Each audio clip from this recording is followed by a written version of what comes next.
everybody to Caleb and Caldwell's YouTube channel. I'm AJ Caldwell. I'm one of the co-hosts, and today I have two of my family members joining me for a discussion. You guys may have heard on our new episode at the end of it, I said that we're going to be putting out a little of a conversation that I'm going to have with some members of my family. So this is Zach, this is my brother, and this is my dad. And so I'll have them introduce themselves first, and then I'll kind of give a little bit of the introduction of what we're talking about today in just kind of a family discussion. So Dad, do you want to kind of introduce yourself and who you are? Hi, I'm David Caldwell. As AJ said, I am his dad. I currently am an associate pastor at Grace Life Church in Ankeny, Iowa. And in just less than 2 weeks, or about 2 weeks, I will be the new senior pastor at Santa Cruz Baptist Church in Santa Cruz, California. So we're kind of in a time of transition here. Yeah, a little bit of transition. Zach? I'm Zach. I'm AJ's little brother. You can take that hat off. But that's okay. Big Hawkeye fan. big rivalry in the family, but lots of rivalries in the family. Yeah, that's true. Yeah. So I do have lots of sports opinions. Oh boy, we're gonna have them on the podcast soon, which will be a lot of fun. But so today, what I thought would be a lot of fun for you guys to hear is just a little bit about our family and just kind of how we look at being a sports fan. There's not really a team that our family really cheers for, especially because, as Zach mentioned, there's a lot of rivalries in our family. So there's not one team that we necessarily cheer for, and we might even talk a little bit about what that looks like. But today I want to talk about with them just sports fandom and the Christian and what that looks like. I know, Dad, you have some stories of what that's looked like for you as an unbeliever, and then how the Lord has sanctified you through that. So I guess first question for both you guys, and Dad, you can answer first, is how should a Christian look, just generally, before we talk specifics, how should a Christian look at something like being a fan of sports? How should a Christian look at being involved in a gift, just like anything else like sports is? Sure. I guess not to oversimplify it, but the simple answer is the gospel should color, the gospel should shape, the gospel should give I'd say everything we need to know about every aspect of life. It should be gospel centered. Everything that we do should have a gospel look to it. So the gospel and glory of Jesus Christ is what all of life is about.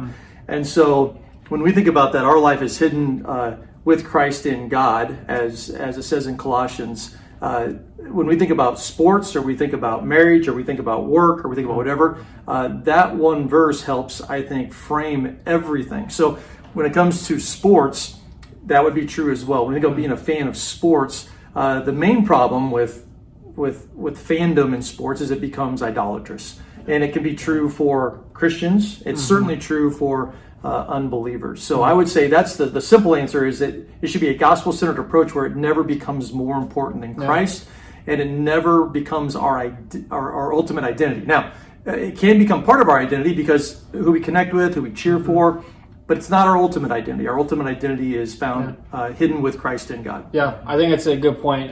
Caleb and I talked about that on the podcast. We'll give a little bit of plugs for the podcast throughout, but on the first episode, Caleb and I talked about what it looks like to be involved with sports and sports for the glory of God and things like that. Caleb and I are both obviously sports fans. We're not involved in anything competitively. But Zach, anything you want to add to that about what it looks like for a Christian to be involved with sports in terms of playing or cheering for your team?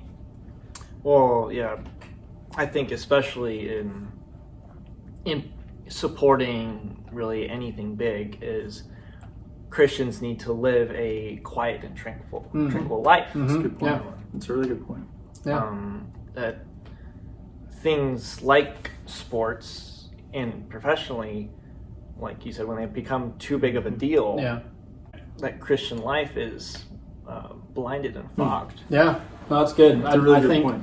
I think the idolatry is a huge thing, especially with sports being back. It's going to be a test, I know, for me and in my own heart, and I think for a lot of sports fans, of just how do we, in terms of using this time of quarantine, how have we used it leading up to this point, and then how do we use it now that we do have this gift back that can so easily, as you said, Dad, just become so easy of an idol. So speaking of that, you kind of had some experiences kind of early on in your and mom's marriage of just you guys were both unbelievers. Yep. You were a big Iowa State football fan. Yep. Kind of talk a little bit about that and just what all that entailed and how Sure. the Lord changed your heart. Sure, yeah. I was saved in my early 30s. So your mom and I were married 10 years before the Lord saved me. And I guess, to not make it a real long story, but I grew up loving sports as well. I grew up and I understand the podcast is all about your teams, right? So I don't currently have teams, but growing up, I loved the Kansas City Royals. Ooh. I loved the Philadelphia 76ers. I loved the Pittsburgh Steelers. These were my teams, and then I quickly began to love them. The only college team I really followed was Iowa State. So I did try to make both of these guys huge Iowa State fans, and I succeeded, and here I failed, clearly. But sorry, back to your question. You mentioned specifically to within marriage. During those first 10 years when I was an unbeliever, I would say your mom and I had a good marriage overall. Everything was good, but sports is something that I really idolized as a child. It was too important to me. And then as I grew into adulthood and then into marriage, I brought that with me. So I had to watch the games. I mean, had to. Life revolved around watching sports, and life revolved then around the outcome of those sports. So the main way that it affected my marriage negatively and all of life negatively was if my team lost or my team performed badly or whatever, it affected me in a way. Then I would be sullen, or I'd be upset, or I would be inconsolable, or I'd just kind of mope around if my team won, life was great. And so as an unbeliever, my identity was tied to things that I had absolutely no control over and no input on.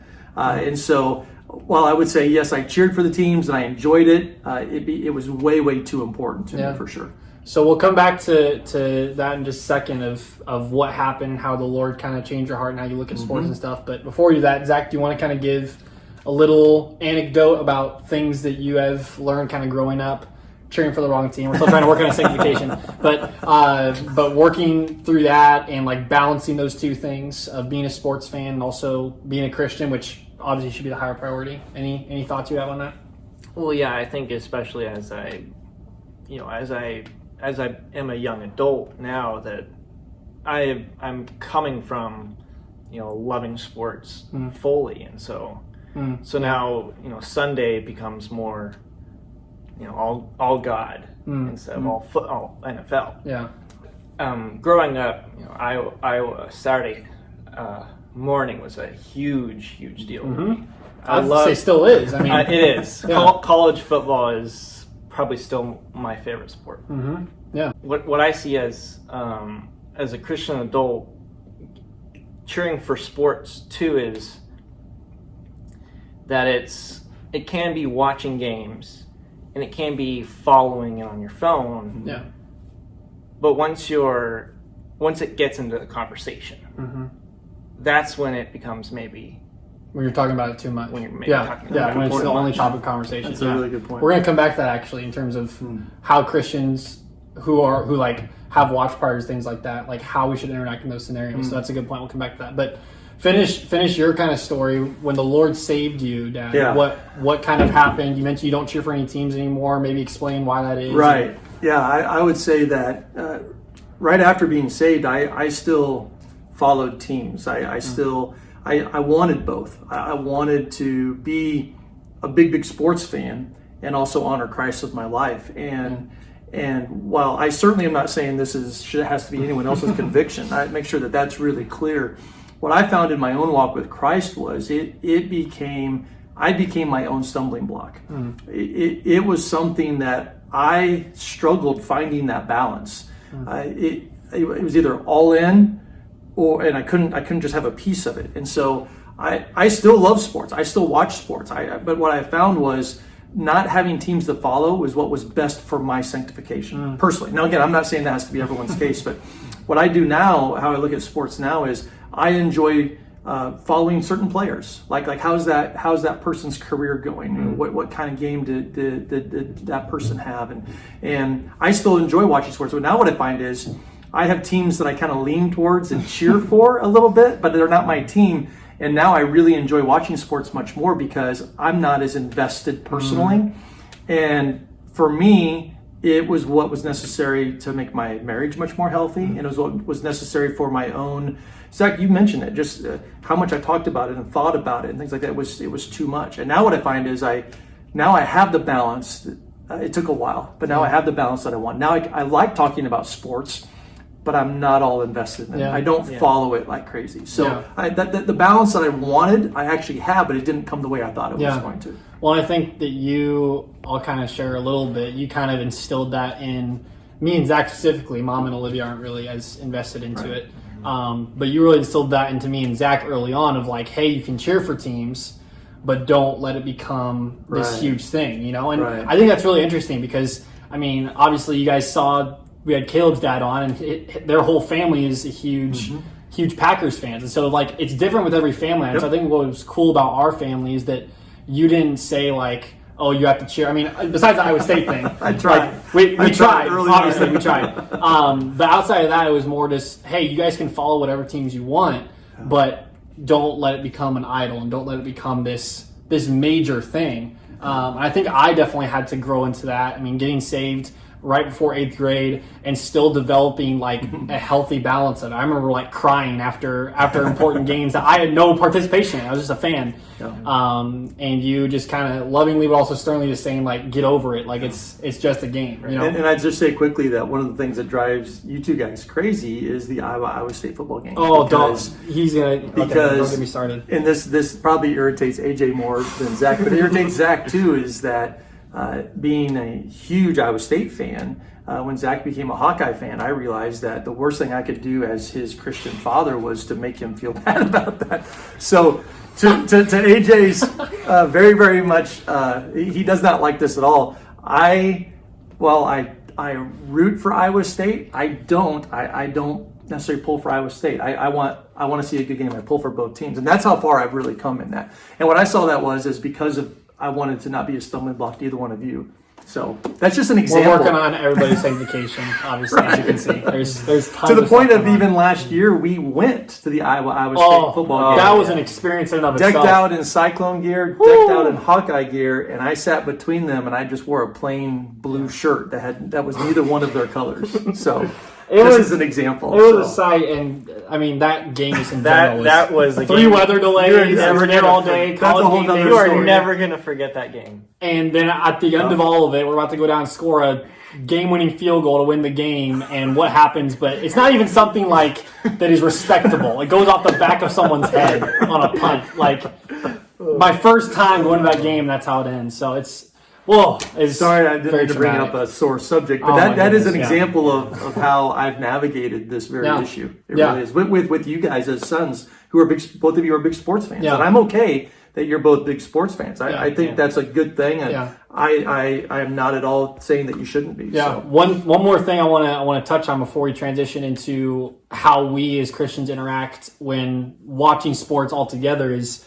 One other thing you instill in us as a family, really, because I mean, Mom and Olivia would still watch sports with us, is watching post game interviews and watching how people react to those things. Yeah. This is something that like has stayed with me that you helped us see, is that when you have the star of the game, or you have this player who's kind of this unsung hero that just goes off during a game and just has this amazing game. Well, he's obviously going to be given the microphone. He's obviously going to be given the questions of, what's prepared for this moment, all this different stuff. And I never really thought anything of it until you started telling us, like, hey, let's watch this. Mm-hmm. And I always thought that why are we watching a guy answering questions in front of a television? Like, it doesn't make any sense. And you would say, well, I want to see what they have to say. Mm-hmm. I want to see what kind of platform they're going to put forth, because they're on this platform in a national audience. Yes. And I think Tim Tebow comes to mind. We think of that, just how much we fell in love with him. Unfortunately, he played for the Broncos. But just how much we fell in love with Tim Tebow. I remember on the flip side of that, when there was a Buffalo Bills player who had a great game for the Bills. I don't know if you remember this, but in a post-game press conference, it said, "Want to thank my Lord and Savior Jesus Christ." A couple weeks later, drops the game-winning touchdown pass. Yep. Doesn't say anything about his faith. So there's two flip sides of the coin that we as a family kind of, and we as guys especially kind of watch for some funny interviews of like, I could have said that better and you're a professional athlete. And some of them are actually like, I mean, I think recently, the most recent one, I mentioned Tim Tebow, that's like 10 years ago. The most recent one, I think, is Trevor Lawrence, the Clemson quarterback. Him and Dabo Swinney, who's also his head coach. I mean, that's just kind of like, you just love Clemson football even more because they're successful and their coach and their star quarterback are both professing believers.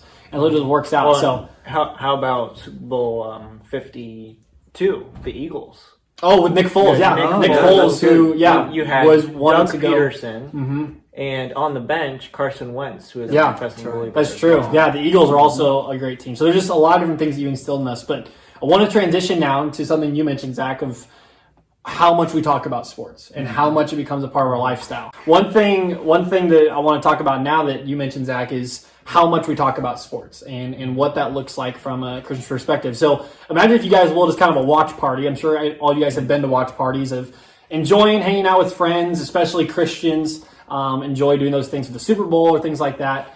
But in those times, in those events, I think there's a lot of frustration from a lot of people because there's not really any spiritual conversations that come out of that. It's more just, we're just going to fellowship and hang out. And that's all well and good. But what I really want to talk about is pressing into the fact of how do we still glorify God through being a sports fan? So who wants to go first in that? How would you guys kind of answer that question? You want me to go first or you want me to go first? I need some time to think. Okay. Yeah. I mean, it's a tough thing to kind of wrap our mind around, but would you have any thoughts on that? How we integrate the two? Yeah, so your question is kind of how do we glorify God in the context of like a watch party or being with friends, things like that. I think the first thing to think about is what true Christian fellowship is. True Christian fellowship is centered around Jesus Christ and His Word. So while it's certainly perfectly fine for a group of Christians to get together and watch, let's say, a football game together, absolutely perfectly fine with that. That really is not what Christian fellowship is centered around, because every single person in that room is centered around the gospel. What they have most in common isn't a team, isn't an event. It's Christ Himself. So the first thing is that Christian fellowship is centered around the gospel and the saving grace of God through Christ. So certainly fine for a group of Christians to get together and do that, but that should not become then their identity. Their reason for hanging out shouldn't just be sports. It should be, hey, this is something else we have in common. So that's the first part of it. The second part of it then is how do we glorify God through it is realize that God uses everything in our life to sanctify us. And so pressure points are put on. Maybe you're watching a game and your team's doing badly. How do you glorify God is you realize this is a sanctifying moment when our hearts get very exposed. sanctifying. Right? So you might be in the room with somebody who's cheering for the other team, or you might be sitting between two guys and cheering for different teams. And it's sanctifying is what it is. It becomes a chance for us to realize in this moment, how can I learn to be like Christ? How can I not become a stumbling block for my brother or my sister in Christ who's in that room as well? So again, it all centers around the thing I have most in common with these people, and what's most important is that we have unity in Christ, right? There's one gospel. There's the one Spirit. He indwells us. Right, and there is, of course, the unity that we share that we should be striving for. So that sporting event should not drive divisions between us, because the ultimate unity we have is Christ. Yeah.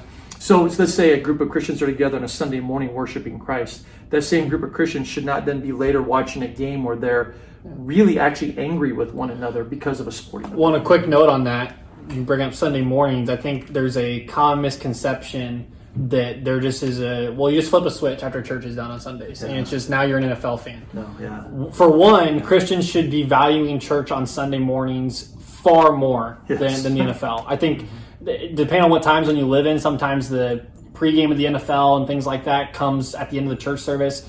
I think a lot of people, I've even heard, like, as dumb as this sounds, like even pastors joke about, like, well, we better get out of here so we can get to the game. As you mentioned, the church and the unity that comes through Christ is the most important thing and should be the most important thing, even on Sunday mornings. And the NFL just happens to fall on Sundays. Okay, that's fine. We can enjoy that, but it should never overlap with our church commitments and never overlap with what we're doing and what we're involving ourselves in. I think you think about Super Bowl Sunday, maybe an important game where it's like, okay, we're not going to go to community group or things like that. Like, every once in a while, I think there sometimes is exceptions if you're having a group over or things like that. But if it becomes something where it's like Saturday night or Sunday morning, you stayed up too late, or you're actually watching football instead of going to church. Yeah. That I think is a more severe kind of yeah. Well, along with that, I talked earlier about finding that balance, right? And I want to stress something very important. This part is not about finding balance, and let me explain what I mean. Yeah. Balance suggests I'm equally a fan as I'm equally following Christ. That's not how we should view this. Yeah. Right? So this isn't about finding balance. When I said finding balance before, I meant how can I watch sports but love Christ? When it comes to actually the time factor, that's not a balance issue. Yeah. It's a heart motivation. A heart motivation I have should ultimately be for Christ. So the challenges we have to ask ourselves would be then, how much am I in the Word? How much is the Word in me versus how much do I know my fantasy stats? How much do I know player stats? How much can I rattle off these facts about this team or player, but yet I can't quote scripture or things like that. Now again, I don't mean that in a legalistic sense at all. I mean that in terms of a heart sense. It's all about our heart before God. Having a right heart attitude before God. Yeah. So again, it's not about keeping track in a legalistic sense, like how much time here and there. It's overall striking to find, if I took an overall look at my life, is it more centered on Christ and the Word and the church, serving the church, or is it more leaning towards sports and other things outside of that? Yeah, that's a good point. Anything you would add, Zach, to those things? Well, yeah, I know we're talking about gathering of Christians, but especially like, say you get invited to a Super Bowl party that's with unbelievers, or a big college football game with unbelievers, and that's about how you portray yourself as being a gospel witness. Yeah, that's a good point. How you, even if you're not a fan of the team playing, is how you react to the game, and people, of course, they're unbelievers. They don't really want to listen to you rattle off about Christianity. Right. Yeah. But how do you, stay strong in your faith through that that's situation? Good. Yeah. Live the gospel. Yeah. That's really. I think. Yeah. That's a good point. Just especially in the context of unbelievers, of what kind of first impression do we want to have on unbelievers who may be seeing us watch a game? I think, and Zach, you and I were even just talking about this earlier off camera, of just how much a fan can be passionate, a Christian fan can be passionate about their team or about their sport and things like that.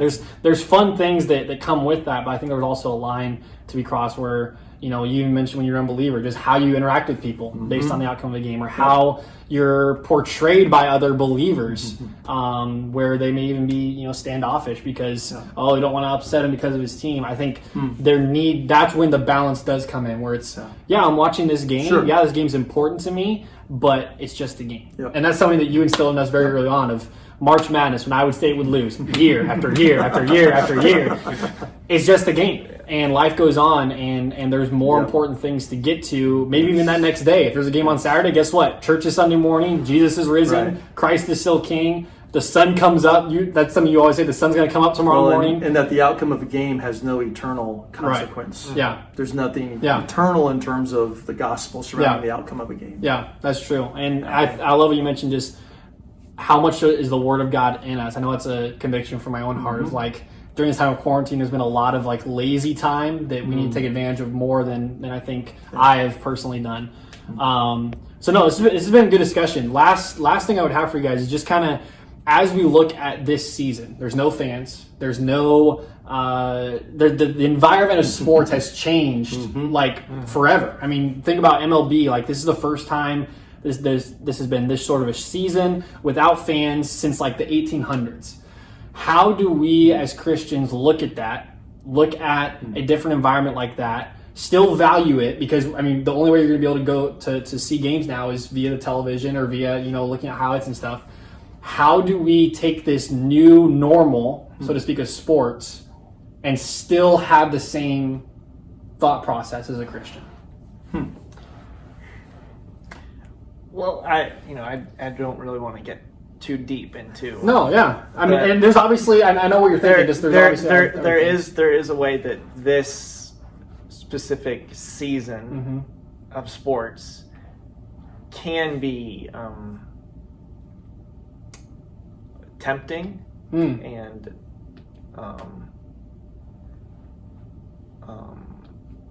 opinionated. Yeah. Very, very much. Yeah. But in the way that no fans at the stadium, it doesn't really change because, especially for us, we don't go to games that often. Right. Yeah. We're already watching Yeah. games here. But I mean, it of course it changes for the players. Yeah. More than it does the fans. Yeah. Yeah. I think we have to be careful and guard our hearts because prior to coronavirus and the quarantine, Christians could get very much caught up too much in sports and just, like you said, Zach, talking too much about it and the controversies of this team, that team trades, this player, that player, who said what, who said when, how the players are, doing whatever. Now that isn't as much of a reality, Christians have to guard their heart that they don't replace the time they did that with another aspect of sports of, guess what? Now Christians could easily get caught up in the controversy of whether or not we should have sports. And we have to be careful we don't walk in the flesh in those. It's very easy for even Christians to get caught up in strife and envy, and I would say even just being combative with one another, whether it's through social media or personally with others. So I think we have to guard our heart in that. It's one way we have to look at sports here. And again, to remember that it's just sports. You guys have heard me say that a lot. It's just sports. But at the same time, even though I'm not as big of a sports fan as you guys, I'll admit, I do grieve a little bit as well because sports have been given to us by God just as a grace gift.